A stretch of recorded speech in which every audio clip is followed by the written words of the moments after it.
Hello guys, ഇന്ന് നമുക്കിതായി ചപ്പാത്തികൾ ഉണ്ടാക്കിയാലോ. അതിനായിട്ട് പാത്രത്തിലേക്ക് ഓയിൽ ഒഴിച്ച് കൊടുത്ത് നമ്മൾ വെളുത്തുള്ളിട്ടു. എന്നിട്ട് നമ്മൾ അരിഞ്ഞ് വെച്ചിരുന്ന വെജിറ്റബിൾസ് കണ്ടോ, നമ്മുടെ ക്യാബേജ്, ക്യാപ്സിക്കം, സവാള ഇതാ ചെറുതായിട്ട് പച്ച ചുവയൊന്ന് മാറാൻ വേണ്ടി മാത്രം അടുപ്പിലിട്ട് കൊടുത്തു.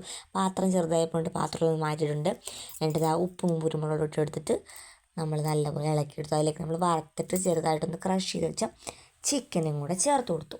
നല്ലതുപോലെ അത് മിക്സ് ആക്കിയിട്ട് നമ്മളതിലേക്ക് മയോണൈസ് ഒഴിച്ച് കൊടുക്കണം. നമ്മൾ ഹോം മെയ്ഡ് മയോണൈസ് ആണ്. ഇതിൻ്റെ വീഡിയോ നമ്മുടെ ചാനലിൽ കിടപ്പുണ്ട്.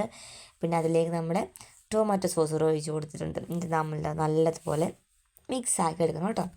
എന്നിട്ട് നമ്മളുടെ മിക്സ് റെഡി ആയിട്ടുണ്ട്. ചപ്പാത്തി എടുത്ത് വെച്ചിട്ടുണ്ട് ഇവിടെ. ഇത് ഞാൻ കടയിൽ നിന്ന് വാങ്ങിച്ച റെഡി ടു കുക്ക് ചപ്പാത്തിയാണ് കേട്ടോ. നമ്മൾ വീട്ടിലുണ്ടാക്കിയിട്ട് കൊടുക്കാം. എന്നിട്ട് നമ്മൾ ചപ്പാത്തിയുടെ ഉള്ളിലേക്ക് ആവശ്യത്തിനുണ്ട് ഫില്ലിങ്സ് വെച്ച് കൊടുക്കാം. എന്നിട്ട് അത് നമുക്കിഷ്ടമുള്ളതുപോലെ മടക്കിയെടുക്കും. ഞാനിപ്പോൾ 2 സൈഡ് ഉള്ളിലേക്ക് ആക്കിയിട്ടാണ് റോൾ ചെയ്തത്. നമ്മൾ ഷവർമ്മയൊക്കെ റോൾ ചെയ്യുന്ന പോലെ. എന്നിട്ട് നല്ലതുപോലെ മടക്കി റോൾ ചെയ്തെല്ലാം സെറ്റാക്കിയിട്ട് ഇന്ന് ഞാൻ തന്നെയാണ് ടേസ്റ്റ് ചെയ്ത് നോക്കുന്നത്. ഇന്ന് വേറെ ആരുമില്ല. ഈ ഒരെണ്ണം തന്നെ കഴിച്ചാൽ മതി. നമുക്ക് അത്യാവശ്യം നല്ല രീതിക്ക് വയറ് നിറയും. നല്ല ഹെവി ആയിട്ടുള്ളത് ഇതാണ്. നമുക്ക് ഡിന്നറിനൊക്കെ ഇട്ട് എടുക്കാം കേട്ടോ. അപ്പോൾ ഇത്രയും ഇന്നത്തെ വീഡിയോ.